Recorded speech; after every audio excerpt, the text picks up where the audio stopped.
मीरी अते पीरी दोवें दोवें हाथ जोड़ आउण तेरे दर चल के। सूरज ते चंद दोवें हुक्म च बंद दोवें पवन झुलावे चौर तेरे दर चल के। नत्था ते अब्दुल्ला दोवें ढड्ड ते सरंगे नाल वीर रसी वारां गाउण तेरे दर चल के। मेरी समर्था निर्दोष भला इन्नी किथे दसा कौन कौन आउंदे तेरे दर चल के। गरीब नवाज पिता धन सतगुरु गुरु ग्रंथ साहिब महाराज सच्चे पातशाह जी की पावन पवित्र हजूरी अंदर देवतियां दे वांग समाधियां ला करके सज बैठी गुरु रूप गुरु खालसा साध संगत जीओ। आप सरबत वड्डियां भागां वाले हो। शहीद बाबा राजू जी उन्हां दी सालाना याद नूं मनाउंदियां होइयां गुरु चरनां अंदर आप एकत्र होए। आओ आप जी दे एकत्र होने की खुशी अंदर आप जी दे नाल फतेह दी सांझ करदा।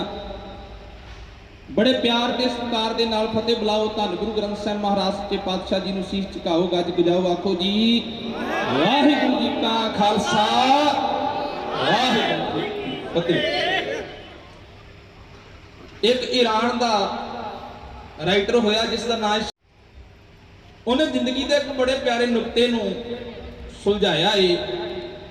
शेख शादी कहता मैं एक दिन अपने गधे के उत्ते सवार होया समुद्र के कंढे तुरया जा रहा सी। जदों समुद्र के कंढे मैं तुरया जा रहा सी ते रस्ते दे विच एक बच्चा बड़ा उदास होकर समुद्र के कंढे के उपर बैठा होया है।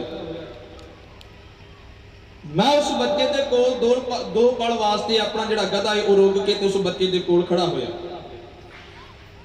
मैं उस बच्चे नूं बड़े प्यार दे नाल पुछया मैं पुत की चाहिदा है की गल नाराज बड़ा है की गल घरदियां ने कुछ आख्या है या क्यों। शेख शादी कहंदा ओहदा इक्को जिहा छोटा जिहा सवाल सी। ओह कहंदा मैनूं एक कुज्जा चाहिदा एक भांडा चाहिदा।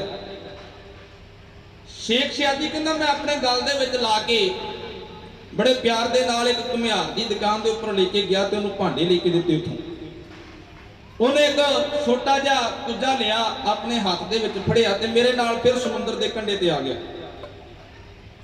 समुद्र के कंढे ते फिर उदास होकर बैठा सी। मैं बड़े प्यार नाल फिर पूछया मैं तेनों भांडा मिल गया हुण की चाहिदा है अजे भी कोई घाट है तू नाराज क्यों है।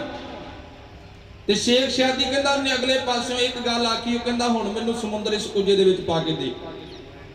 कहंदे मैं बड़ा हैरान होया कि बड़ा वड्डा जब गल दे विच पा लिया पहला भांडा लेके दिता हुण समुद्र कितों कुजे दे विच पा के दईए। मैं फिर गोदी दे विच बड़े प्यार दे नाल बिठाया ते उहनूं बड़े समझाउण दा यतन कीता पुत कुजे दे विच समुद्र नहीं पै सकदा। कहंदे पर वो बड़ा अड़ियल सी बड़ा जिद्दी सुभाਅ दा मालक सी।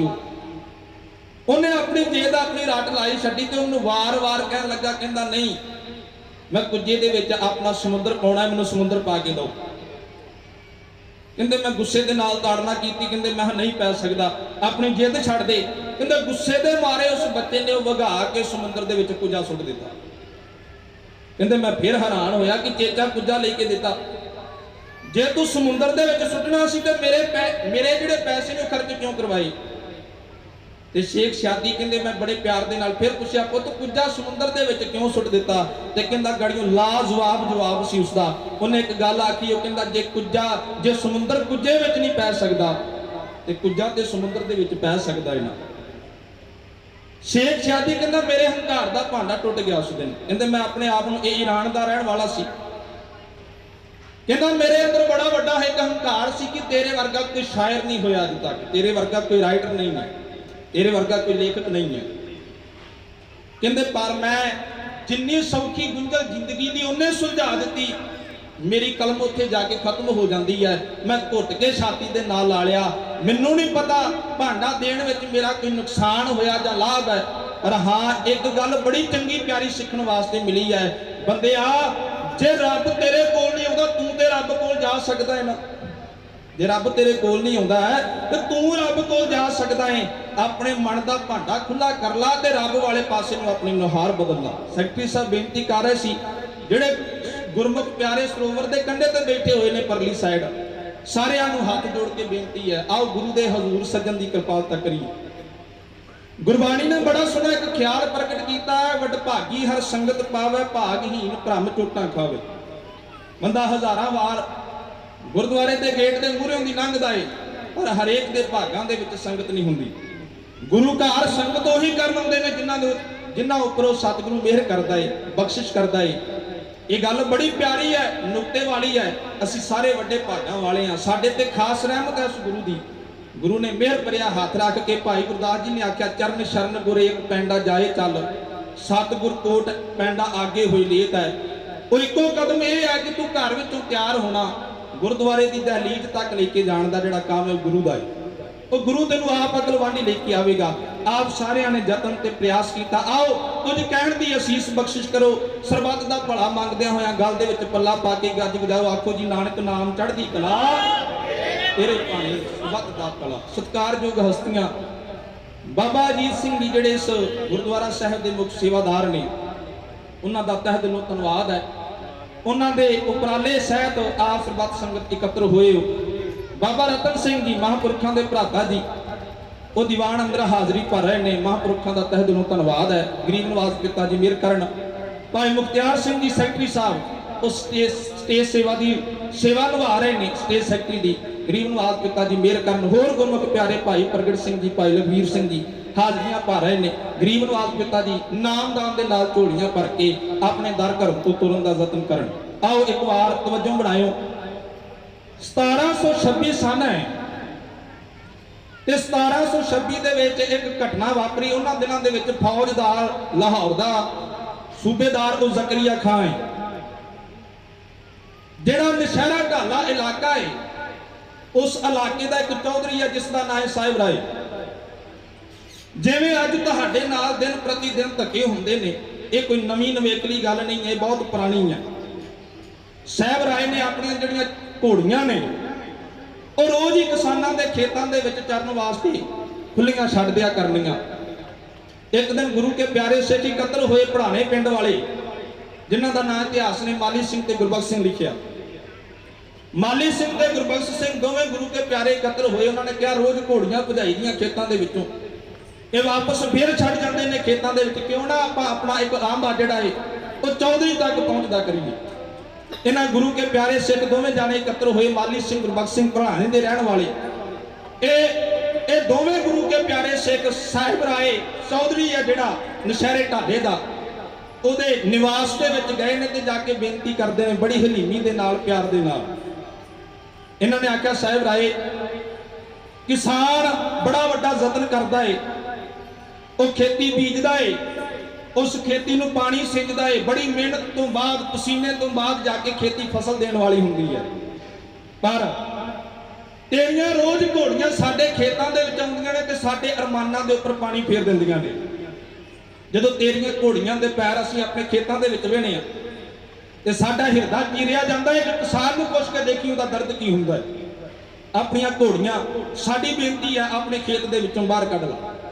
ते अग्गों साहिब राय कहंदा इह किहड़ी गल है, एक तो कितनी वड्डी गल है, किते 2-4 मरले घोड़ियां खेत खा जांदियां ने, किते आखर आउण लगी है।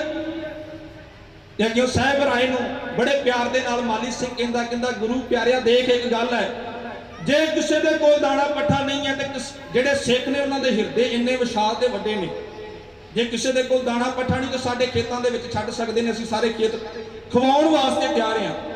पर जे होवे सारा कुछ कोल चलो खली दे नाल कोई आण के साडे खेतां दे विच अपने पशु छड्ड दिंदा है ते इह गुलामी दा प्रतीक असीं कदी गल होण नहीं देवांगे। तू अपनियां खेते साडे खेतां दे विचों अपनियां घोड़ियां बाहर नूं तुरन दा यतन कर। ते अग्गों बड़े हलीमी प्यारे बड़े हंकार भरे बोल आखदा कहंदा मेरे कोल रस्से नहीं। उन्हां कहा तू चौधरी होवें तेरे कोल रस्से ना होण, इह किड्डी माड़ी गल है। चल जे तेरे कोल रस्से नहीं तू सानू दस किहड़े रस्से चाहीदे ने, मुंज दे चाहीदे ने, सण दे चाहीदे ने, असीं तेनू लिया के रस्से दे देना वा। ते अग्गों माली सिंह नूं चौधरी साहिब राय कहंदा नहीं मुंज दे रस्सियां दे नाल मेरियां घोड़ियां दे गिट्टे वड्डे जाणगे, गल खरासे जाणगे, उन्हां दी जखना पुट्टी जाएगी, नस्ल खराब हो जाएगी। ते अग्गों गुरबख्श सिंह कहंदा फिर किहड़े रस्से तू भालदा किदां दे चाहीदे ने, लिया असीं लिया के दे दिन्ने आ। ते अग्गों कहंदा कूले रस्से चाहीदे ने। ਉਹ ਕੂਲੇ रस्से कितों आउणगे हुण, ਉਹ ਤੁਹਾਡੇ केसां विचों पैदा होणगे। मैं ਤੁਹਾਡਾ कला कला केस पुट के ਉਹਨੂੰ ਦੱਥੇ ਲਾ ਲਾ ਕੇ ਰੱਸੇ ਵੱਟ ਕੇ ਆਪਣੀਆਂ ਘੋੜੀਆਂ ਦੀਆਂ ਪੈਰਾਂ ਦੇ ਵਿੱਚ ਪੌੜਾਂ ਦੇ ਵਿੱਚ ਪਾ ਪਾ ਕੇ ਆਪਣੀਆਂ ਘੋੜੀਆਂ ਬੰਨਾਂਗਾ। ਜਦੋਂ ਇੰਨੀ ਗੱਲ ਮਾਲੀ ਸਿੰਘ ਤੇ ਗੁਰਬਖਸ਼ ਸਿੰਘ ਨੇ ਸੁਣੀ, ਹਿਰਦਾ ਚੀਰਿਆ ਗਿਆ ਇੱਕ ਵਾਰ। ਉਹਨਾਂ ਦੋਵਾਂ ਨੇ ਫਤਿਹ ਬੁਲਾਈ, ਆਪਣੇ ਭੜਾਣੇ ਪਿੰਡ ਨੂੰ ਵਾਪਸ ਆ ਗਏ ਨੇ। ਭੜਾਣੇ ਨੂੰ ਆਉਂਦਿਆਂ ਹੋਇਆ ਪੁੱਸੇ ਪਿੰਡ ਦੇ ਵਿੱਚ ਰੁਕੇ ਨੇ ਗੁਰੂ ਕੇ ਪਿਆਰੇ ਸਿੱਖ। ਉੱਥੋਂ ਦਾ ਗੁਰੂ ਪਿਆਰਾ ਸਿੱਖ ਹੈ ਇੱਕ ਭਾਈ ਆਲਮ ਸਿੰਘ ਤੇ ਬਗੇਲ ਸਿੰਘ, ਅਮਰ ਸਿੰਘ ਤੇ ਬਗੇਲ ਸਿੰਘ। ਅਮਰ ਸਿੰਘ ਤੇ ਬਗੇਲ ਸਿੰਘ ਦੇ ਕੋਲ ਆਣ ਕੇ ਬੇਨਤੀ ਕੀਤੀ। ਨਾਲ ਭਾਈ ਲਖਮੀਰ ਸਿੰਘ ਘਰਿਆਣੇ ਨੂੰ ਲਿਆ। ਘਰਿਆਲੇ ਵਾਲੇ ਲਖਮੀਰ ਸਿੰਘ ਨੂੰ ਲੈ ਕਰਕੇ ਭਾਈ ਤਾਰਾ ਸਿੰਘ ਤੱਕ ਇਹਨਾਂ ਨੇ ਪਹੁੰਚ ਕੀਤੀ ਹੈ। ਤਾਰਾ ਸਿੰਘ ਗੁਰੂ ਦਾ ਪਿਆਰਾ ਸਿੱਖ ਵਾਂ ਨਗਰ ਦੇ ਵਿੱਚ ਬਾਹਰ-ਬਾਹਰ ਰਹਿੰਦਾ ਹੈ। ਉਹਨੇ ਆਪਣੀ ਜ਼ਮੀਨ ਦੇ ਵਿੱਚ ਇੱਕ ਵਾੜਾ ਬਣਾਇਆ ਹੋਇਆ, ਉੱਥੇ ਲੰਗਰ ਤਿਆਰ ਕਰਦਾ ਹੈ। ਆਉਣ ਵਾਲੇ ਜਾਣ ਵਾਲੇ ਰਾਹੀ ਜਿਹੜੇ ਨੇ ਉੱਥੋਂ ਲੰਗਰ ਛਕਦੇ ਨੇ। ਭਾਈ ਤਾਰਾ ਸਿੰਘ ਦੇ ਕੋਲ ਜਦੋਂ ਇਹ ਰਾਇ ਕਰਨ ਵਾਸਤੇ ਗਏ ਤੇ ਭਾਈ ਤਾਰਾ ਸਿੰਘ ਨੇ ਆਖਿਆ ਖੇਤੀ ਜਿਹੜੀਆਂ ਘੋੜੀਆਂ ਨੇ ਉਹਨਾਂ ਦਾ ਮਸਲਾ ਹੱਲ ਕਰ ਦਿੱਤਾ ਜਾਵੇ, ਉਹਨਾਂ ਨੂੰ ਲਿਓ ਖੇਤਾਂ ਦੇ ਵਿੱਚੋਂ ਕੱਢ ਕੇ, ਅੱਗੇ ਜ਼ਿੰਮੇਵਾਰੀ ਸਾਡੀ ਹੈ। ਭਾਈ ਲਖਮੀਰ ਸਿੰਘ ਨੇ ਉਹ ਘੋੜੀਆਂ ਕੱਢ ਕੇ ਆਲਾ ਸਿੰਘ ਪਟਿਆਲੇ ਦੇ ਕੋਲ ਵੇਚ ਦਿੱਤੀਆਂ ਤੇ ਜਿਹੜਾ ਵੱਟ ਵਟਾਂਦਰਾ ਸੀ ਲਿਆ ਕੇ ਭਾਈ ਤਾਰਾ ਸਿੰਘ ਵਾਂ ਦੇ ਲੰਗਰ ਦੇ ਵਿੱਚ ਪਾ ਦਿੱਤਾ। ਜਦੋਂ ਇਹ ਪੈਸੇ ਲੰਗਰ ਦੇ ਵਿੱਚ ਪਾਏ, ਬਗੇਲ ਸਿੰਘ ਇੱਥੇ ਰਹਿੰਦਾ ਏ, ਦੂਸਰੇ ਪਾਸੇ ਸਾਹਿਬ ਰਾਏ ਆਪਣੀਆਂ ਘੋੜੀਆਂ ਲੱਭਦਾ ਹੋਇਆ ਕਿ ਜਦੋਂ ਖੇਤਾਂ ਦੇ ਵਿੱਚ ਗਿਆ ਘੋੜੀਆਂ ਨਾ ਲੱਭੀਆਂ, ਇਹਨੇ ਪੈੜੀਏ ਲਿਆਂਦੇ, ਪੈੜਾਂ ਦੇ ਨਿਸ਼ਾਨ ਲੱਭਦਾ ਏ, ਘੋੜਿਆਂ ਦੇ ਪੌੜਾਂ ਦੇ ਨਿਸ਼ਾਨ ਲੱਭਦਾ ਫਿਰਦਾ ਹੋਇਆ ਇਹ ਸਾਰੀ ਤਿਆਰੀ ਕਰ ਲੈਂਦਾ ਕਿ ਬਗੇਲ ਸਿੰਘ ਨੇ ਇੱਥੋਂ ਘੋੜੀਆਂ ਕੱਢ ਕੇ ਖੜੀਆਂ ਨੇ ਤੇ ਲਖਮੀਰ ਸਿੰਘ ਘਰਿਆਲੇ ਵਾਲੇ ਨੇ ਆਲਾ ਸਿੰਘ ਦੇ ਕੋਲ ਵੇਚੀਆਂ ਨੇ। ਇਹਨੇ ਬਗੇਲ ਸਿੰਘ ਬਾਰੇ ਪਤਾ ਕੀਤਾ। ਬਗੇਲ ਸਿੰਘ ਬਾਰੇ ਪਤਾ ਲੱਗਾ ਕਿ ਤਾਰਾ ਸਿੰਘ ਵਾਂ ਦੇ ਲੰਗਰ ਵਿੱਚ ਰਹਿੰਦਾ ਹੈ। ਜਦੋਂ ਇਹ ਆਪਣੇ 4-5 ਸਿਪਾਹੀ ਲੈ ਕਰਕੇ ਫਿਰ ਤਾਰਾ ਸਿੰਘ ਵਾਂ ਦੇ ਲੰਗਰ ਵੱਲ ਨੂੰ ਆਉਂਦਾ ਹੈ। ਇਹਨੇ ਵਾੜੇ ਤੇ ਆਣ ਕੇ ਬਾਰ-ਬਾਰ ਆਪਣੀ ਘੋੜੀ ਠਹਿਰਾਈ ਹੈ। ਆਪਣੇ ਸਿਪਾਹੀਆਂ ਨੂੰ ਲੈ ਕਰਕੇ ਕੁਝ ਹੰਕਾਰ ਭਰੇ ਬੋਲ ਬੋਲਦਾ ਹੈ। ਗੁਰੂ ਕੇ ਪਿਆਰੇ ਸਿੱਖਾਂ ਨੇ ਜਦੋਂ ਹੰਕਾਰ ਭਰੇ ਬੋਲ ਬੋਲੇ ਸੁਣੇ ਨੇ, ਘੋੜੀ ਤੋਂ ਲਾ ਕੇ ਜਿਵੇਂ ਇਸ ਦੀ ਸੇਵਾ ਕਰਨ ਲੱਗਦੇ ਨੇ ਆਪ ਜੀ ਦੇ ਸਾਹਮਣੇ ਢਾਡੇ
जिस दा जन्म 1702 ईस्वी दे विच होया भाई गुरदास के घर दे विच। ਇਹ ਵਾਹ नगर का रहने वाला सी।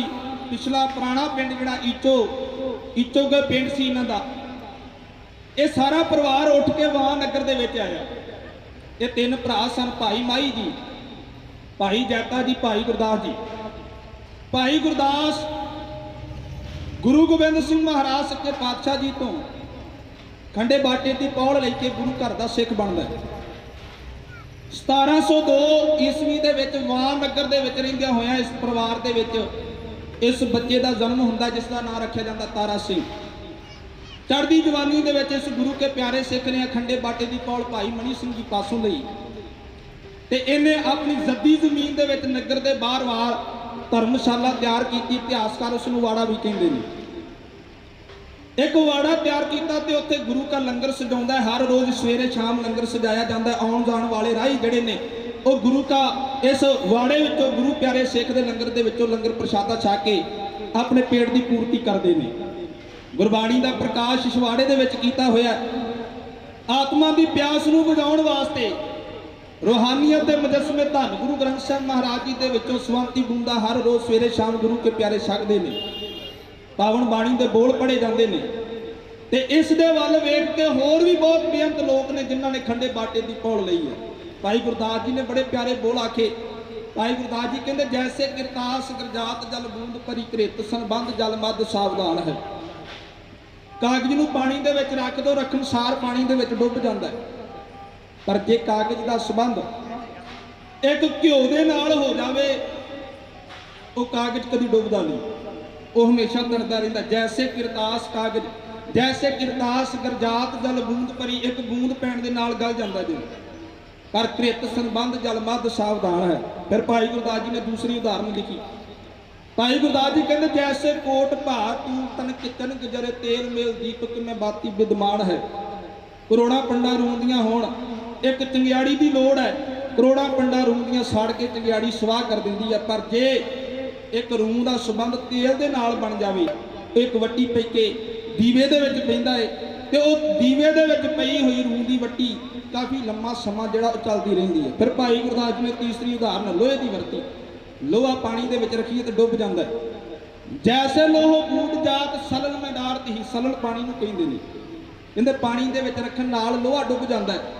पर कास्ट प्रसंग गंग सागर ना मान है।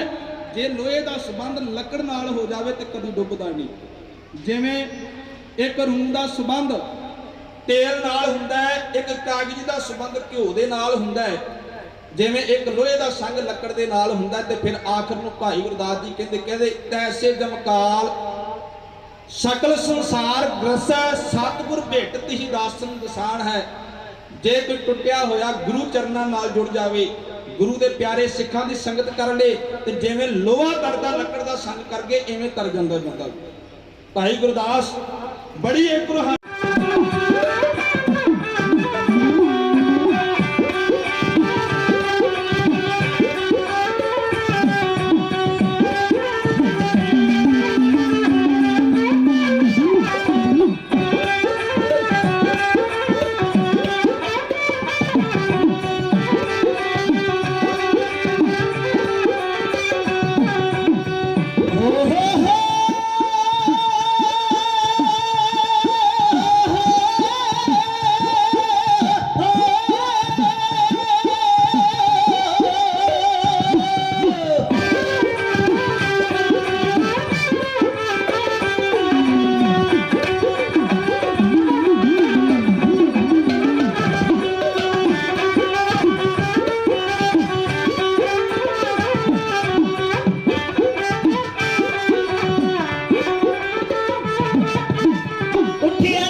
चढ़ते जिवें तूफान वैरी वधदे आंदे बढ़दे जिवें तूफान हो डख लुटां दलां नूं हो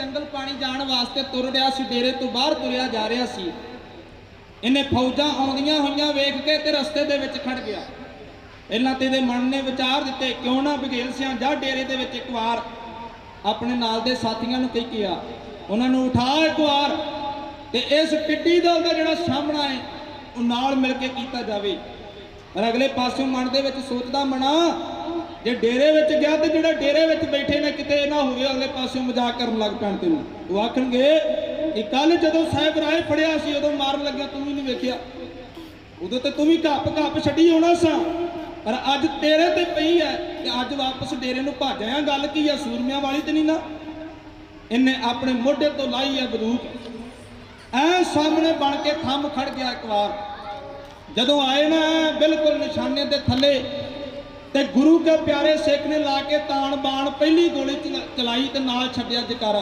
काजियो किधर जा रहे हो जदों ये गल आवाज बघेल सिंह दी साहिब राय ने सुनी ते पट्टी दे फौजदार जाफर बेग नूं कहंदा पवाड़े दी जड़ ते राह दे विच खड़ा इन्हें मेरियां घोड़ियां खेतां दे विचों कढ के पटियाले वेचणीआं ने ये सारा पवाया होया पवाड़ा जिहड़ा ये है ये कले दा मुੱਢ ये है जदों इन्नी गल जाफर बेग ने सुनी अपनी फौज नूं दे दिता मैं हुक्म मैं क्या सारे जने रल के घेरा पा लो उसनूं घेरा पा लिया गुरु के प्यारे सिख ने गोली चलाई जो वाह लगी है ते गोलियां दी आवाज डेरे दे विच जदों पहुंची गुरु के प्यारे सिखां दे हत्थ दे विच अपनी सिर ते दस्तारा रख के जो कुछ आया हत्थ दे विच फड़ के ते जंग दे मैदान दे विच नितर आए पर जदों तक उन्होंने पहुंचना सी बघेल सिंह धरती के उपर लेट चुका सी और शहादत का जाम पी चुका सी ते जदों बघेल सिंह के शरीर के लागे वैरियां दे शरीर वेखे ते 11-12 लाशां जिहड़ियां बघेल सिंह कल्ला धरती के उपर पा के ते पंख पंखेरू उडारी मार चुका सी उसका गुरु का प्यारा सिख जंग के मैदान दे विच पिया सी गुरु के प्यारे सिख डेरे दे विचों जकारे छड्ड के बोले सुने हाल दे तुरे आ रहे सी ते जाफर बेग ने मन दे विच सोचिया मना ये ते एक सी 12 धरती के उपर पा गया तू ते लेके 50 आया जे अगले पासे 50 चढ़ गए ते तेरी ते मंदी हाल हो जाएगी इस जंग दे मैदान दे विच जाफर बेग दे 2 भतीजे मारे गए ते रहिंदी खुंदी अपनी फौज लेके वापस माड़ी कंबो के स्थान के उपर जा बैठा इन्हें चौधरी इकट्ठे किए नंबरदार इलाके दे इकट्ठे किए ते पुट्ठे पा के सारे बिल्कुल रज के छत्र फेरन लगा ते जोर दे नाल चला चला के आखदा तुहाडे इलाके दे विच कुछ सिख रहिंदे ने सरकार दे कन्नां तक पहुंच क्यों नहीं कीती सिख ये सिख रहने नहीं सी चाहिए तुहाडे इलाके दे विच ते अगे चौधरी कहंदे साहिब राय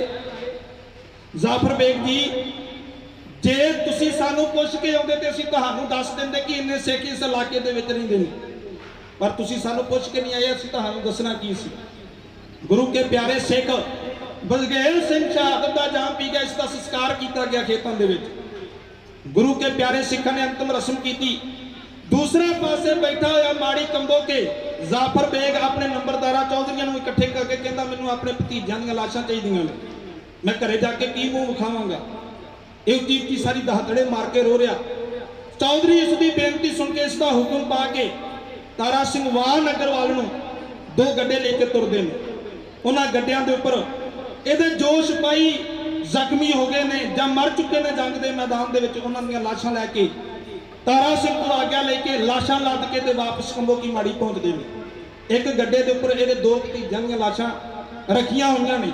जाफर बेग अपने दो भतीजियां दी लाशां लैके अपने पट्टी नूं वापस नहीं जाता है, ये लाहौर नूं अपना मुंह करता है ते जकरिया खां सूबेदार जकरिया खां दे कोल पहुंच जाता। इन्हें अपने सिर तो उतारी पग वगा के जकरिया खां दे पैरों दे विच मारी, पैरों दे विच पग सुट के उच्ची सारी रोंदा होया दहतड़े मार के कह रहा सी मेरे दो भतीजे तारा सिंह वाह वाले ने मार दिते ने, उहदे कोलों मैं अपनी अणहोनी का बदला लेना है। जो मेरे नाल होया है वो मैं सारा कुछ उहदे कोलों बदला लैके रवांगा। सारे बड़े प्यार दे नाल ने जकरिया खां ने बिठाया, ने कहा कली कली गल दस होया कि तेरे नाल, पर हुण दसे की ये रोई जा रहा उच्ची उच्ची, क्योंकि जदों हुकूमत का जोर सी उदों नशा सी हुकूमत का। दूसरिਆਂ ਦੇ पुत धक्के दे नाल जेलां दे विच सुੱਟਣੇ बड़ी सौखी गल है। दूसरिਆਂ ਦੇ ਪੁੱਤਾਂ ਨੂੰ ਧੱਕੇ ਦੇ ਨਾਲ केस पा पा के जेलों के विच डग देना बड़ी सौखी गल है, पर अज अपनियां ਦੀਆਂ लाशां मोढिਆਂ ते पईयां ने, अज अखां दे अथरू नहीं रोकदे पए, अज अखां दे अथरू नहीं रोकदे पए। रो रहा जाफर बेग जकरिया खां दे सामने कहंदा मैं अपनी लत्ती हुई पग दा बदला लेना, मेरे भतीजियां दी मौत हुई है, मैं अपने भतीजियां दे कातल नूं जिंदा नहीं छड्डना, मैं अपने भतीजियां दे कातल तो बदला लेना चाहुंदा वां। ते जकरिया खां ने मोमन खां दे वल इशारा कीता, नाल लिया मरीद खां नूं, नाल दिता तकी बेग ते नाल दे के 2000 सिपाहियां दा जथा जाफर बेग की अणहोनी का बदला लैण वास्ते वाह नगर वाल नूं तोड़ दिता। उन्हां दे लफ्ज़ां दे विच अणहोनी है, हालांकि जो कुछ इहदे नाल होया बिल्कुल सही होया। ये नहीं सी जानता कि अगले पासे कौन खड़े ने, ये अपने आप को शेर समझ के जाके वाड़े दे विच वड़ गया। इनू ये नहीं सी पता कि अगले पासे सवा शेर भी कोई बैठा होया इहदे नाल सही। ये जाके जकरिया खां दे कोल रहिंदा, जकरिया खां 2000 सिपाही दे के ना दिन फौज के जरनैल दे के मोमन खां तकी बेग ते मरीद खां नूं वाह नगर वाल नूं चढ़ाई कर दिंदा। इथों एक गुरु का प्यारा सिख लाहौर दे विचों तुरदा तारा सिंह वाले पासे नूं, उन्हें जाके सारी लाहौर की जिहड़ी खबरसार है वो तारा सिंह वाह वाले दे कोल पहुंचदी कीती है। उन्हें कहा गुरु के प्यारे सिखा तैयारी कर ला, जंग का मैदान मचण वाला है, किते ये ना होए भंग दे भाणे रगड़िया जावे ते अगले पासों तैयारी करके आ रहे हैं सारे जने। गुरु के प्यारे सिख ने तैयारी की, मोर्चियां के उपर मोर्चे ला दिते गए। गुरु के प्यारे सिख ने सारे सिखां नूं एक आवाज़ दी ते एक जगह के उपर इकट्ठे कर लिया, एक जगह के उपर इकट्ठे किया, सारिਆਂ ਦੇ ਨਾਲ सलाह की गई कीता की जाना चाहिए है। ਇਹਦੇ ਵਿੱਚੋਂ कुछ सिपाही उठ के कहते हैं, कुछ सिख सरदार उठ के कहते हैं बघेल सिंह की शहादत हुई है, असी अपना एक शरीर गवाया है, एक भाई गवाया है। तारा सिंह जी सानू इंज लगता है कि आपां नूं ये इलाका छड्ड के कुछ दिनों वास्ते बाहर चले जाना चाहिए। आपां बाहर जावांगे, कुछ दिन सुख की अनींद लेने आ, वापस डेरे दे विच आवांगे, माहौल चाल जदों शांत हो जाएगा। तो तारा सिंह ने आख्या नहीं, सिख कभी भगौड़ा नहीं है, असी सामने आवेगा वैरी डट के मुकाबला करांगे। इसने अपनी कृपान नूं बेम्यान किया, अपनी म्यान दे विचों कृपान नूं कढ के धरती की हिक दे उपर रख के एक लकीर की अपने मरजीवड़ियां नूं जो कुछ इसने बयान किया सती सिंह आप जी दे सामने।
जावे हुणे ही प्यारी जिन्नू जान है, नस जावे हुणे ही प्यारी जिन्नू जान है।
धरती दी हिक दे कृपान रख के ते एक लकीर खिंची।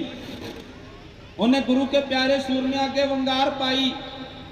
सूरज सो पहचानी है जो लड़े दीन के हेठ, जिन्होंने मरन का चाह है। जाओ तो प्रेम खेलन का चाहो, सिर धार तली गली मेरी आओ। उस सूरमे ने वंगार पाई जो आशिक है शहादत के वो जीना छोड़ देते हैं। खिलौना समझ कर जिस्म को खुशी से फोड़ देते हैं। ना तख्तों ताज ना उम्रों की हसरत, खुदा खुदाई भी दे तो वो मोड़ देते हैं। जिन्होंने मरन का चाह हुंदा है उन्होंने जीवन च जिंदगी जीवन का कभी लालच नहीं हुंदा। गुरु के प्यारे सिख ने धरती की हिक दे उपर लकीर खिंची ते गुरु के सूरमे जिन्ने भी लकीर के दूसरे पार खड़े सी छाला मार के इस लकीर नूं पार कर गए। गुरु के प्यारे सिखा ने मोर्चे तैयार किए। कविंड पिंड पहुंचण तो पहला उन्होंने ਮੋਰਚਿਆਂ ਦੇ ਵਿੱਚ ਆਪਣੇ ਮੋਰਚੇ ਫਿੱਟ ਕਰ ਲਏ ਨੇ, ਤਿਆਰੀ ਕਰ ਲਈ। ਇੱਕ ਘਵਿੰਡ ਪਿੰਡ ਪਹੁੰਚਿਆ ਸਿਪਾਹੀਆਂ ਦਾ ਜਥਾ। ਜਦੋਂ ਸਾਰੇ ਸਿਪਾਹੀ ਘਵਿੰਡ ਪਿੰਡ ਪਹੁੰਚੇ, ਘਵਿੰਡ ਤੋਂ ਹੁੰਦੇ ਹੋਏ ਇਹ ਕੰਬੋ ਕੀ ਮਾੜੀ ਤੱਕ ਆਏ। ਇਹਨਾਂ ਦੀ ਗਿਣਤੀ 2200 ਦੇ ਕਰੀਬ ਸੀ। ਇਹਨਾਂ ਦੇ ਜਰਨੈਲ ਜਿਹੜੇ ਨੇ ਮੋਮਨ ਖਾਂ ਹੈ, ਤਕੀ ਬੇਗ ਹੈ ਤੇ ਮਰੀਦ ਖਾਂ ਹੈ, ਨਾਲ ਜਾਫਰ ਬੇਗ ਵਰਗੇ ਆਏ ਨੇ ਚੜ ਕੇ ਆਪਣੀ ਅਣਹੋਣੀ ਦਾ ਬਦਲਾ ਲੈਣ ਵਾਸਤੇ। ਉਹ ਦੂਸਰੇ ਪਾਸੇ ਗੁਰੂ ਕੇ ਪਿਆਰੇ ਸਿੱਖ ਮੋਰਚੇ ਮਲ ਕੇ ਬੈਠੇ ਨੇ। ਤੇ ਜਦੋਂ ਘਵਿੰਡ ਪਿੰਡ ਆਏ, ਘਵਿੰਡ ਪਿੰਡ ਦੇ ਨੰਬਰਦਾਰਾਂ ਤੋਂ ਰਾਹ ਪੁੱਛਿਆ ਤੇ ਨੰਬਰਦਾਰਾਂ ਨੇ ਇੱਕ ਸਿੱਖ ਜਿਹੜਾ ਹੈ ਉਹ ਪਿੰਡ ਦੇ ਵਿੱਚੋਂ ਤਾਰਾ ਸਿੰਘ ਵਾਂ ਦੇ ਨਗਰ ਵੱਲ ਨੂੰ ਭੇਜਿਆ ਤੇ ਦੂਸਰਾ ਜਿਹੜਾ ਸਿੱਖ ਹੈ ਉਹ ਰਾਹ ਦੱਸਣ ਵਾਸਤੇ ਇਹਨਾਂ ਦੇ ਨਾਲ ਤੋਰ ਦਿੱਤਾ। ਉਹ ਵਾਲ ਪਾ ਕੇ ਉੱਤੋਂ ਦੀ ਕੰਬੋ ਕੀ ਮਾੜੀ ਲੈ ਕੇ ਆਏ। ਕੰਬੋ ਕੀ ਮਾੜੀ ਤੋਂ ਹੁੰਦੇ ਹੋਇਆ ਬਿਲਕੁਲ ਅੱਧੀ ਰਾਤ ਹੋਈ ਹੈ ਤੇ ਤੜਕੇ ਦੇ ਪਹਿਲੇ ਪੈਰ ਜਿਹੜਾ ਹਮਲਾ ਹੈ ਉਹ ਤਾਰਾ ਸਿੰਘ ਦੇ ਵਾਂ ਨਗਰ ਦੇ ਵਿੱਚ ਹੋਣਾ ਹੈ। ਗੁਰੂ ਕੇ ਪਿਆਰੇ ਸਿੱਖ ਨੇ ਆਉਂਦਿਆਂ ਹੋਇਆਂ ਰੂਪ ਸਿੰਘ ਨੇ ਭਾਈ ਤਾਰਾ ਸਿੰਘ ਨੂੰ ਬੇਨਤੀ ਕੀਤੀ, ਭਾਈ ਤਾਰਾ ਸਿੰਘ ਜੀ, ਜਿਹੜਾ ਸਿਪਾਹੀਆਂ ਦਾ ਜਥਾ ਹੈ, ਜਿਹੜੀ ਫੌਜ ਹੈ ਉਹ ਘਵਿੰਡ ਪਿੰਡ ਪਹੁੰਚ ਚੁੱਕੀ ਹੈ, ਤੁਸੀਂ ਆਪਣੀਆਂ ਤਿਆਰੀਆਂ ਕਰਕੇ ਰੱਖਿਓ। ਗੁਰੂ ਕੇ ਪਿਆਰੇ ਸਿੱਖ ਨੇ ਤਿਆਰੀਆਂ ਕੀਤੀਆਂ। ਤੜਕੇ ਪਹਿਲਾ ਪਹਿਰ ਹੈ, ਹਾਥੀਆਂ ਦੇ ਉੱਪਰ ਸਵਾਰ ਹੋਇਆ ਮੋਮਨ ਖਾਂ, ਤਕੀ ਬੇਗ ਤੇ ਮਰੀਦ ਖਾਂ ਵਾਂ ਨਗਰ ਵੱਲ ਨੂੰ ਤਿਆਰੀ ਕਰਦੇ ਨੇ। ਅੱਗੇ ਘੋੜਿਆਂ ਦੀ ਪਾਲ ਤੁਰੀ ਜਾ ਰਹੀ ਹੈ। ਜਦੋਂ ਗੁਰੂ ਕੇ ਪਿਆਰੇ ਸਿੱਖਾਂ ਨੇ ਘੋੜਿਆਂ ਦੇ ਪੌੜਾਂ ਦੀ ਆਵਾਜ਼ ਸੁਣੀ, ਆਪਣੀਆਂ ਤਾਣ ਬਾਣ ਲਾ ਕੇ ਬੰਦੂਕਾਂ ਤਿਆਰ ਕਰਕੇ ਤੇ ਨਿਸ਼ਾਨੇ ਸਾਧਨੇ ਸ਼ੁਰੂ ਕਰ ਦਿੱਤੇ ਨੇ। ਜਿਹੜੀ ਅਗਲੇ ਪਾਸੇ ਵੈਰੀਆਂ ਦੀ ਪਹਿਲੀ ਪਾਲ ਆ ਰਹੀ ਸੀ, ਐ ਬਿਲਕੁਲ ਛੜਨੀ ਕਰਕੇ ਧਰਤੀ ਦੇ ਉੱਪਰ ਲੰਮੇ ਪਾਤੀ ਕੁਝ ਮਿੰਟਾਂ ਦੇ ਵਿੱਚ। ਤੇ ਜਿਹੜਾ ਮੋਮਨ ਖਾਂ ਸੀ ਆਪਣੀ ਰਹਿੰਦੀ ਫੌਜ ਨੂੰ ਲੈ ਕੇ ਪੈਰ ਉਖੜ ਗਏ ਤੇ ਵਾਪਸ ਫਿਰ ਮਾੜੀ ਕੰਬੋ ਕੀ ਆਣ ਕੇ ਬਹਿ ਗਿਆ। ਆ ਤੱਕਿਓ ਇੱਕ ਵਾਰ ਸੂਰਜ ਦੀ ਪਹਿਲੀ ਕਿਰਨ ਧਰਤੀ ਦੇ ਉੱਪਰ ਪਈ ਹੈ। ਦੋਵਾਂ ਪਾਸਿਆਂ ਤੋਂ ਜੰਗ ਦਾ ਮੈਦਾਨ ਮੱਚਣ ਲੱਗਾ। ਨਿਗਾਰਿਆਂ ਦੇ ਉੱਪਰ ਚੋਟਾਂ ਲਾਈਆਂ ਗਈਆਂ। ਨਰਸਿੰਘਿਆਂ ਦੀ ਆਵਾਜ਼ ਆ ਰਹੀ ਹੈ। ਇੱਕ ਪਾਸੇ ਜਕਾਰੇ, ਦੂਸਰੇ ਪਾਸੇ ਜਾ ਅਲੀ ਦੇ ਨਾਰੇ ਲੱਗ ਰਹੇ ਨੇ। ਦੋਵੇਂ ਸੂਰਮੇ, ਦੋਵੇਂ ਪਲਾਂ ਦੇ ਸੂਰਮੇ ਆਮੋ ਸਾਹਮਣੇ ਹੋਏ ਨੇ। ਤੇਗਾਂ ਦੇ ਤੇਗਾਂ ਖੜਕਣ ਲੱਗੀਆਂ, ਨੇਜਿਆਂ ਤੇ ਨੇਜੇ ਵੱਜਣ ਲੱਗੇ ਨੇ। ਢਾਲਾਂ ਤੇ ਤੇਗਾਂ ਖੜਕਣ ਲੱਗੀਆਂ, ਚੰਗਿਆੜੇ ਨਿਕਲਣ ਲੱਗੇ। ਲਹੂ ਤੇ ਮਿੱਝ ਦਾ ਖੂਨ ਜਿਹੜਾ ਹੈ ਉਹ ਗਾਰਾ ਬਣਨ ਲੱਗਾ ਧਰਤੀ ਦੇ ਉੱਪਰ। ਜਿਹੜਾ ਮੋਮਨ ਖਾਂ ਸੀ ਉਹ ਹਾਥੀ ਦੀ ਅੰਬਾਰੀ ਦੇ ਵਿੱਚ ਬੈਠਾ ਹੋਇਆ ਤਾਰਾ ਸਿੰਘ ਵਾਂ ਵਾਲੇ ਨੂੰ ਲੜਦਾ ਵੇਖ ਰਿਹਾ ਸੀ। ਇਸ ਦੀ ਉਮਰ ਕੋਈ 24 ਸਾਲ ਦੀ ਹੈ। ਇਹ ਮੁੱਛ ਫੁੱਟ ਗੱਭਰੂ ਆਪਣੇ ਹੱਥ ਦੇ ਵਿੱਚ ਲੈ ਕਰਕੇ ਤਲਵਾਰ ਜੰਗ ਦੇ ਮੈਦਾਨ ਦੇ ਵਿੱਚ ਆਉ ਲਾ ਰਿਹਾ ਸੀ। ਉਹਨੇ ਇੱਕ ਵੰਗਾਰ ਪਾਈ ਆਪਣੇ ਸਿਪਾਹੀਆਂ ਨੂੰ, ਇਹ ਸਿਪਾਹੀਓ ਤੁਹਾਡੇ ਵਿੱਚੋਂ ਕੋਈ ਤਾਰਾ ਸਿੰਘ ਵਾਂ ਦੀ ਬਰਾਬਰ ਦਾ ਕੋਈ ਹੋਵੇ ਤੇ ਉਹਨੂੰ ਜਾ ਕੇ ਉਹਦਾ ਸਾਹਮਣਾ ਕਰਕੇ ਉਹਨੂੰ ਰੋਕਣ ਦਾ ਯਤਨ ਕਰੇ। ਇਹ ਆਵਾਜ਼ ਪਈ ਤੱਕੀ ਬੇਗ ਦੇ ਕੰਨਾਂ ਦੇ ਵਿੱਚ। ਤੱਕੀ ਬੇਗ ਹੋਇਆ ਹਾਥੀ ਦੇ ਉੱਪਰ ਸਵਾਰ। ਉਹਨੇ ਆਪਣੀ ਅਮਾਰੀ ਦੇ ਵਿੱਚ ਤੀਰਾਂ ਦਾ ਪੱਥਾ ਰੱਖਿਆ ਹੋਇਆ, ਆਪਣੇ ਕਮਾਨ ਦੇ ਉੱਪਰ ਚਾੜ ਕਰਕੇ ਵਾਰ-ਵਾਰ ਤੀਰ ਚਲਾ ਰਿਹਾ ਹੈ। ਤਾਰਾ ਸਿੰਘ ਉਸਦੇ ਵਾਰਾਂ ਨੂੰ ਰੋਕ ਰਿਹਾ। ਤਾਰਾ ਸਿੰਘ ਦੇ ਹੱਥ ਦੇ ਵਿੱਚ ਢਾਲ ਹੈ, ਢਾਲ ਦੇ ਨਾਲ ਰੋਕਦਾ ਹੋਇਆ ਹਾਥੀ ਤੱਕ ਪਹੁੰਚਿਆ। ਜਦੋਂ ਇਸ ਦੇ ਸਰੀਰ ਵੱਲ ਵੇਖਿਆ ਨਾ, ਇਹ ਲੋਹੇ ਦੇ ਨਾਲ ਮੜਿਆ ਪਿਆ ਸੀ। ਇਹਦੇ ਸਰੀਰ ਤੇ ਕੋਈ ਇਦਾਂ ਦੀ ਥਾਂ ਨਹੀਂ ਸੀ ਜਿਹਦੇ ਉੱਪਰ ਵਾਰ ਕੀਤਾ ਜਾ ਸਕੇ, ਜਿਹਦੇ ਨਾਲ ਇਹਨੂੰ ਖਤਮ ਕਰ ਦਿੱਤਾ ਜਾਵੇ। ਪਰ ਅੱਗੇ ਰਣਾ ਦਾ ਜੇਤੂ ਸੀ। ਉਹਨੇ ਭਾਈ ਮਣੀ ਸਿੰਘ ਤੋਂ ਵਿਦਿਆ ਪ੍ਰਾਪਤ ਕੀਤੀ ਸੀ। ਉਹਨੂੰ ਦਾਅ ਤੇ ਪੇਚ ਕੱਢਣੇ ਆਉਂਦੇ ਸੀ। ਸੂਰਮੇ ਦੇ ਸਾਹਮਣੇ ਸੂਰਮਾ ਹੋਇਆ ਤੇ ਦਾਅ ਪੇਚ ਪਹਿਲਾਂ ਖੇਡਿਆ ਗਿਆ, ਕਿਉਂ ਨਾ ਜਕਾਰਾ ਛੱਡਿਆ ਜਾਵੇ। ਗੁਰੂ ਕੇ ਪਿਆਰੇ ਸਿੱਖ ਨੇ ਬੋਲੇ ਸੋਨੇ ਹਾਲ ਦਾ ਜਕਾਰਾ ਛੱਡਿਆ। ਦੂਸਰੇ ਪਾਸੇ ਤੱਕੀ ਬੇਗ ਹੈ, ਉਹ ਕਿਹੜਾ ਘੱਟ ਹੈ, ਉਹਨੇ ਵੀ ਜਾ ਅਲੀ ਦਾ ਨਾਰਾ ਛੱਡਣ ਵਾਸਤੇ ਆਪਣਾ ਮੂੰਹ ਖੋਲਿਆ। ਜਦੋਂ ਮੂੰਹ ਖੋਲਿਆ ਨਾ ਤੇ ਤਾਰਾ ਸਿੰਘ ਵਾਂ ਦੇ ਹੱਥ ਦੇ ਵਿੱਚ ਨੇਜਾ ਹੈ। ਉਹਨੇ ਨੇਜਾ ਕੱਸਿਆ। ਇਹਨੇ ਕਿਹਾ ਜਾ ਇਹਦੇ ਸੰਗ ਦੇ ਵਿੱਚ ਮਾਰ ਕੇ ਜਿਵੇਂ ਇਹਨੂੰ ਜੰਪਰੀ ਦਾ ਵਾਂ ਦਿਖਾਇਆ ਤੁਹਾਡੀ ਸਿੰਘਾਂ ਜੀ ਦੇ ਸਾਹਮਣੇ।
लिया ते तकी बेग ने आख्या जा। तारा सिंह ने अपने घोड़े की लगाम खिंच के जोर दे नाल नेजा बदल के पैंतड़ा संघ दे विच मारिया, तेनू हलाक करके उत्थे ही हाथी की अमारी दे विच सुट दिता। उह नेजा पुट्टिया मूँह दे विचों ते ऐ खून दे फुहारे छुट पे। एक बार इन्हें अपना हाथ मूँह दे अगे रखिया, हाथी नूं महावत ने पछाण वाले पासे नूं मोड़िया ते ए मोमन खां वाले पासे नूं तुरिया जा रहा सी। अगले पासे मोमन खां हाथी की अमारी दे विच सवार होकर बैठा, वो मजाकिया लहजे वाला सी। उन्हें मजाक करदे होया दो क बोल आखे इसनूं। इन्हें कहा तकी बेग सूरमा ढाके लगदा जित की खुशी दे विच पाण दा बीड़ा चबाउंदा होया वापस तुरिया आ रहा है। जदों इन्नी गल कही तकी बेग नूं लगी अग, वो तो बोलिया नहीं सी जांदा, वो तो बोलिया नहीं सी जांदा। वो हत्था इशारे दे नाल इशारा करदा होया कहंदा इहदा तारा सिंह वाह वाला जा पाण दे बीड़े वंड रिहा है। जे मां दा पुੱਤ है, जे तू सूरमा मोमन खां ते अगे हो, एक बार तू भी जाके जित हासिल करके ते पाण दा बीड़ा चबाउंदा वापस आ जा। जा जे मां दा शेर बब्बर शेर है ते एक बार तारा सिंह वाह वाले पासे में तू भी अपना मुंह चुक के तुर। जदों इन्नी गल सुनी अग लगी उठी मोमन खां नूं। उन्हें अपने दूसरे जरनैल जा मरीद खां दे वाल अपना इशारा किया। जदों मरीद खां दे वाल इशारा किया, तारा सिंह नूं ढाउण वास्ते मरीद खां तुरिया हाथी की अमारी दे विच बैठा होया। उन्हें तीरां दे नाल पत्था भरिया, तीर ते तीर चलाई जा रहा सी। ते दूसरे पासे आ गुरु का सिख भाई भीम सिंह। उन्हें मरीद खां नूं वेखिया ते मरीद खां नूं वेंदिया होया सामने आण के डट के ललकारा मार के कहंदा मरीद खां कि तुहानूं सारिआं नूं तारा सिंह नजर आउंदा है? इत्थे होर भी जरनैल ने, असीं भी लड़न वास्ते आए हुए हैं, असीं भी भाजी चाड़ी हुई वापस करने वास्ते आए हैं, तुहानूं कोई दूसरा जरनैल नजर नहीं आउंदा? इन्हें अपने पत्थे दे विचों कढ़िया तीर गुरु के प्यारे सिख भीम वाल कस के छड्डना शुरू किया है। उसके हाथ दे विच बेमियान की हुई श्री साहब है। उन्हें अपनी श्री साहब के नाल इसके वार रोके आया। हाथी ते सवार होके भीम सिंह बिल्कुल घोड़े ते सवार होके हाथी के सामने जदों ऐ मरीद खां तक दे विच आया ना, इस गुरु के प्यारे सिख ने करके अपनी बेमियान श्री साहब हाथी वाल नूं लहरा के हवा दे विच छड्ड के अकाल दा जकारा मरीद खां दे उपर जिवें वार कीता, वार दे अखरां विच सबराहां वाले ने लिखा हे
छड़ हाथी ते चढ़ गया, घोड़ा छड़ हाथी ते चढ़ गया, हाथ पुछड़ नू पा।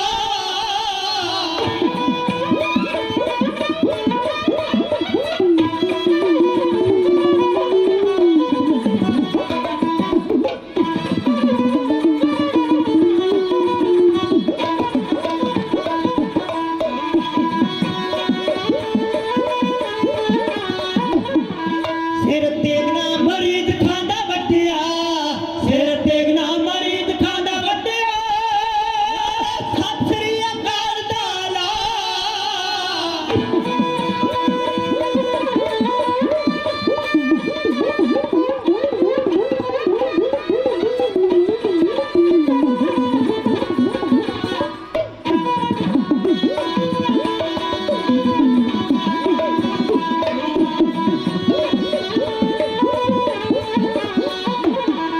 ਬੰਦਾ ਬਣਦਾ ਏ ਦਾਵੇ ਕਿੰਨੇ ਸੀਤਲਾ, ਬਣਦਾ ਏ ਦਾਵੇ ਕਿੰਨੇ ਸੀਤਲਾ, ਪਲਾਂ ਵਿੱਚ ਕਾਲ ਮਿਟਾ, ਯਾਦ ਰਹਿੰਦੀਆਂ ਰਹਿੰਦੀਆਂ ਜੋਤੀਆਂ ਤੇਰੀਆਂ, ਹਾਂ ਜੀ ਹਾਂ ਵਰਤੀਆਂ ਜਾ ਹੋ। ਭੀਮ ਸਿੰਘ ਹੋਇਆ ਸਾਹਮਣੇ ਮਰੀਦ ਖਾਂ ਦੇ, ਉਹਨੇ ਛੱਡ ਕੇ ਅਕਾਲ ਦਾ ਜਕਾਰਾ ਇੱਕ ਭਰਵਾਂ ਵਾਰ ਕੀਤਾ। ਉਸ ਵਾਰ ਦੇ ਨਾਲ ਹਾਥੀ ਦੇ ਉੱਪਰ ਬੈਠਿਆ ਹੋਇਆ, ਹਾਥੀ ਦੇ ਉੱਪਰ ਬੈਠਾ ਮਹਾਵਤ ਚੀਰਿਆ ਗਿਆ। ਉਹਨੇ ਇੰਨਾ ਭਰਵਾਂ ਤੇ ਜ਼ੋਰ ਨਾਲ ਕੀਤਾ, ਮਹਾਵਤ ਨੂੰ ਚੀਰਦੀ ਹੋਈ ਕਿਰਪਾਨ ਹਾਥੀ ਦਾ ਕੰਨ ਵੜਦੀ ਹੋਈ ਹਾਥੀ ਤੇ ਆਣ ਕੇ ਦੰਦ ਦੇ ਉੱਪਰ ਵੱਜੀ। ਪੀੜ ਦੇ ਨਾਲ ਹਾਥੀ ਕੁਰਲਾ ਉੱਠਿਆ। ਉਹ ਲੈ ਕੇ ਆਪਣੇ ਸ਼ਾਹ ਸਵਾਰ ਨੂੰ ਵਾਪਸ ਨੂੰ ਦੌੜਨ ਲੱਗਾ। ਭੀਮ ਸਿੰਘ ਫਰਤੀਲਾ ਸੀ, ਉਹ ਘੋੜੇ ਤੇ ਸਵਾਰ ਹੋਇਆ, ਅੱਡੀ ਲਾਈ ਉਹਨੇ ਹਾਥੀ ਦੇ ਬਰਾਬਰ ਜਾ ਕੇ ਹਾਥੀ ਦੀ ਪੂਛ ਫੜ ਕੇ ਆਪਣਾ ਘੋੜਾ ਛੱਡਿਆ ਤੇ ਹਾਥੀ ਦੇ ਉੱਪਰ ਸਵਾਰ ਹੋ ਕੇ ਕੁਝ ਹੀ ਪਲਾਂ ਦੇ ਵਿੱਚ ਆਪਣੀ ਕਿਰਪਾਨ ਦੇ ਨਾਲ ਵਾਰ ਕਰਕੇ ਤੇ ਮਰੀਦ ਖਾਂ ਦਾ ਸਿਰ ਧਰਤੀ ਦੇ ਉੱਪਰ ਸੁੱਟ ਦਿੱਤਾ। ਮਰੀਦ ਖਾਂ ਦਾ ਸਿਰ ਲੱਥਾ। ਮੋਮਨ ਖਾਂ ਨੇ ਵੇਖਿਆ, ਮਰੀਦ ਖਾਂ ਭਤੀਜਾ ਲੱਗਦਾ ਸੀ ਮੋਮਨ ਖਾਂ ਦਾ, ਆਪਣੇ ਭਤੀਜੇ ਦੀ ਮੌਤ ਵੇਖੀ। ਅਮਾਰੀ ਦੇ ਵਿੱਚ ਬਿਨਾਂ ਸਿਰ ਤੋਂ ਸੀ ਧੜ ਪਿਆ ਸੀ ਉਸਦਾ, ਕੁਰਲਾ ਉੱਠਿਆ। ਆਪਣੀ ਫੌਜ ਨੂੰ ਹੁਕਮ ਕੀਤਾ, ਉਸਨੇ ਆਪਣੀ ਫੌਜ ਨੂੰ ਹੁਕਮ ਦੇ ਕੇ ਜਿੰਨੇ ਕਿ ਸਿੱਖ ਅਜੇ ਸ਼ਹਾਦਤ ਤੋਂ ਬਿਨਾਂ ਇਸ ਜੰਗ ਦੇ ਵਿੱਚ ਲੜ ਰਹੇ ਸੀ, ਉਹਨਾਂ ਦੇ ਦੁਆਲੇ ਫੌਜ ਕਰ ਦਿੱਤੀ ਗਈ। ਕਿਸੇ ਨੂੰ 2 ਆਏ, ਕਿਸੇ ਨੂੰ 4 ਆਏ। ਗੁਰੂ ਕੇ ਪਿਆਰੇ ਸਿੱਖ ਸਿੱਖੀ ਕੇਸਾਂ ਸਵਾਸਾਂ ਸੰਗ ਨਿਭਾਉਂਦੇ ਹੋਏ ਵਾਰ ਨਗਰ ਦੇ ਇਸ ਜੰਗ ਦੇ ਮੈਦਾਨ ਦੇ ਵਿੱਚ ਸ਼ਹਾਦਤ ਦਾ ਜਾਮ ਪੀ ਜਾਂਦੇ ਨੇ। ਭਾਈ ਤਾਰਾ ਸਿੰਘ ਵਾਹ, ਇਹ ਕੋਈ ਜੰਗ ਐਵੇਂ ਨਹੀਂ ਸੀ, ਬਸ ਗੱਲ ਇੰਨੀ ਸੀ ਕਿ ਚੌਧਰੀ ਤੂੰ ਇੰਨੀ ਗੱਲ ਕਿਉਂ ਆਖੀ ਹੈ ਕਿ ਅਸੀਂ ਤੁਹਾਡੇ ਕੇਸਾਂ ਦੇ ਰੱਸੇ ਵਟਨੇ ਨੇ। ਗੁਰੂ ਪਿਆਰਿਓ ਸਿੱਖੋ, ਕੇਸ ਗੁਰੂ ਦੀ ਮੋਹਰ ਹੈ। ਸਾਡੇ ਨੌਜਵਾਨ ਵੀਰ ਬੈਠੇ ਨੇ ਜਿਹੜੇ ਪਤਿਤ ਨੇ, ਭੈਣਾਂ ਬੈਠੀਆਂ ਹੋਣਗੀਆਂ ਕਈ ਜਿਹੜੀਆਂ ਆਪਣੇ ਰੋਮਾਂ ਦੀ ਬੇਅਦਬੀ ਕਰਦੀਆਂ ਨੇ, ਪਰ ਹੱਥ ਜੋੜ ਕੇ ਬੇਨਤੀ ਹੈ, ਜਿਹੜੀ ਸਿੱਖੀ ਹੈ ਉਹ ਸਿੱਖ ਨੂੰ ਜਾਣ ਨਾਲੋਂ ਪਿਆਰੀ ਹੈ। ਉਹ ਸਿੱਖ ਨੂੰ ਜਾਣ ਨਾਲੋਂ ਪਿਆਰੀ ਹੈ ਤੇ ਸਿੱਖ ਨੇ ਸਿੱਖੀ ਨੂੰ ਜਾਣ ਨਾਲੋਂ ਵੱਧ ਕੇ ਉਸ ਨੂੰ ਜਿਉਂਦਿਆਂ ਰੱਖਣ ਵਾਸਤੇ 1726 ਈਸਵੀ ਦੇ ਵਿੱਚ ਇਸ ਜੰਗ ਦੇ ਮੈਦਾਨ ਦੇ ਅੰਦਰ ਆਪਣੇ ਤਨਾਂ ਨੂੰ ਸ਼ਹੀਦ ਕਰਕੇ ਇਸ ਬੂਟੇ ਨੂੰ ਖੂਨ ਦਾ ਪਾਣੀ ਦੇ ਕੇ ਪ੍ਰਫੁੱਲਤ ਕੀਤਾ ਹੈ। ਭਾਈ ਰਾਜੂ ਜੀ, ਬਾਬਾ ਰਾਜੂ ਜੀ, ਉਹਨਾਂ ਦੀ ਸ਼ਹਾਦਤ ਨੂੰ ਮਨਾਉਂਦੇ ਹੋਏ ਆਪ ਸਰਬੱਤ ਗੁਰੂ ਕੇ ਪਿਆਰੇ ਹਾਜ਼ਰੀ ਕਰ ਰਹੇ ਹੋ। ਦਾਸ ਦਾ ਦਿੱਤਾ ਹੋਇਆ ਸਮਾਂ ਸਮਾਪਤ ਹੈ। ਗਰੀਬ ਨਿਵਾਜ ਪਿਤਾ ਜੀ ਮਿਹਰ ਕਰਨ, ਆਪ ਸਰਬੱਤ ਸੰਗਤ ਦੀਆਂ ਹਾਜ਼ਰੀਆਂ ਦਰ ਪ੍ਰਵਾਨ ਕਰਨ, ਨਾਮਦਾਨ ਗੁਰਸਿੱਖੀ ਵਾਲਾ ਜੀਵਨ ਚੜ੍ਹਦੀਆਂ ਕਲਾ ਬਖਸ਼ਿਸ਼ ਕਰਨ। ਬਾਬਾ ਅਜੀਤ ਸਿੰਘ ਜੀ ਜਥੇਦਾਰ ਸਾਹਿਬ, ਉਹਨਾਂ ਵੱਲੋਂ ਇਤਿਹਾਸ ਦਾ ਮਾਣ ਆਇਆ ਹੈ। ਉਹਨਾਂ ਦੇ ਸੁਚੱਜੇ ਪ੍ਰਬੰਧ ਦੇ ਹੇਠਾਂ ਆਪ ਸਰਬੱਤ ਸੰਗਤ ਸੱਜ ਕੇ ਬੈਠੇ ਹੋ। ਗਰੀਬ ਨਿਵਾਜ ਪਿਤਾ ਧੰਨ ਗੁਰੂ ਗ੍ਰੰਥ ਸਾਹਿਬ ਮਹਾਰਾਜ ਜੀ ਦੀ ਰਹਿਨੁਮਾਈ ਦੇ ਹੇਠ ਗਰੀਬ ਨਿਵਾਜ ਪਿਤਾ ਜੀ ਮਿਹਰ ਕਰਨ, ਨਾਮਦਾਨ ਗੁਰਸਿੱਖੀ ਵਾਲਾ ਜੀਵਨ ਚੜ੍ਹਦੀਆਂ ਕਲਾ ਬਖਸ਼ਿਸ਼ ਕਰਨ। ਬਾਬਾ ਰਤਨ ਸਿੰਘ ਜੀ ਮਹਾਂਪੁਰਖਾਂ ਦੇ ਭਰਾਤਾ ਜੀ ਦੀਵਾਨ ਅੰਦਰ ਹਾਜ਼ਰੀ ਭਰ ਰਹੇ ਨੇ, ਉਹਨਾਂ ਵੱਲੋਂ ਇਤਿਹਾਸ ਦਾ ਮਾਣ ਆਇਆ। ਗਰੀਬ ਨਿਵਾਜ ਪਿਤਾ ਜੀ ਮਿਹਰ ਕਰਨ, ਚੜ੍ਹਦੀਆਂ ਕਲਾ ਬਖਸ਼ਿਸ਼ ਕਰਨ। ਸਟੇਜ ਸੈਕਟਰੀ ਦੀ ਸੇਵਾ ਨਿਭਾ ਰਹੇ ਭਾਈ ਮੁਖਤਿਆਰ ਸਿੰਘ ਜੀ, ਉਹਨਾਂ ਵੱਲੋਂ ਮਾਣ ਵੀ ਆਇਆ ਹੈ, ਉਹਨਾਂ ਨੇ ਪਿਆਰ ਵੀ ਦਿੱਤਾ ਹੈ। ਦਿਲ ਦੀਆਂ ਗਹਿਰਾਈਆਂ ਦੇ ਵਿੱਚੋਂ ਧੰਨਵਾਦ ਹੈ। ਭਾਈ ਪ੍ਰਗਟ ਸਿੰਘ ਜੀ, ਉਹਨਾਂ ਵੱਲੋਂ ਇਤਿਹਾਸ ਦਾ ਮਾਣ ਆਇਆ ਹੈ। ਭਾਈ ਲਖਵੀਰ ਸਿੰਘ ਜੀ, ਵੀਰ ਗੁਰਪ੍ਰੀਤ ਸਿੰਘ ਜੀ, ਉਹਨਾਂ ਵੱਲੋਂ ਇਤਿਹਾਸ ਦਾ ਮਾਣ ਆਇਆ ਹੈ। ਵੀਰ ਤੱਬੂ ਜੀ ਗੁਰਦਾਸਪੁਰੀਏ, ਉਹਨਾਂ 200 ਰੁਪਇਆ ਦੇ ਕੇ ਇਤਿਹਾਸ ਦਾ ਮਾਣ ਕੀਤਾ ਹੈ। ਗਰੀਬ ਨਿਵਾਜ ਪਿਤਾ ਧੰਨ ਗੁਰੂ ਗ੍ਰੰਥ ਸਾਹਿਬ ਮਹਾਰਾਜ ਜੀ ਰਹਿਮਤ ਕਰਨ। ਸਮੁੱਚੇ ਪ੍ਰਬੰਧਕ ਜਨਾਂ ਦਾ ਦਿਲ ਦੀਆਂ ਗਹਿਰਾਈਆਂ ਦੇ ਵਿੱਚੋਂ ਧੰਨਵਾਦ। ਆਪ ਸਰਬੱਤ ਸੰਗਤ ਸਮਾਧੀਆਂ ਲਾ ਕੇ ਬੈਠੇ ਹੋ, ਬੜੇ ਪਿਆਰ ਦੇ ਨਾਲ ਆਪ ਜੀ ਨੇ ਸੁਣਿਆ ਹੈ। ਗਰੀਬ ਨਿਵਾਸ ਪਿਤਾ ਜੀ ਮਿਹਰ ਕਰਨ, ਸਰਬੱਤ ਸੰਗਤ ਨੂੰ ਨਾਮ ਦਾਨ ਗੁਰਸਿੱਖੀ ਵਾਲਾ ਜੀਵਨ ਚੜ੍ਹਦੀਆਂ ਕਲਾ ਬਖਸ਼ਿਸ਼ ਕਰਨ। ਆਓ ਇੱਕ ਸਰਬੱਤ ਦਾ ਅਰਦਾਸਾ ਕਰੀਏ, ਗਲ ਦੇ ਵਿੱਚ ਪੱਲਾ ਪਾ ਕੇ ਆਖੋ ਨਾਨਕ ਨਾਮ ਚੜ੍ਹਦੀ ਕਲਾ, ਤੇ ਭਾਣੇ ਸਰਬੱਤ ਦਾ ਭਲਾ ਹੋਈਆਂ ਬੇਅੰਤ ਭੁੱਲਾਂ ਦੀ ਖਿਮਾ।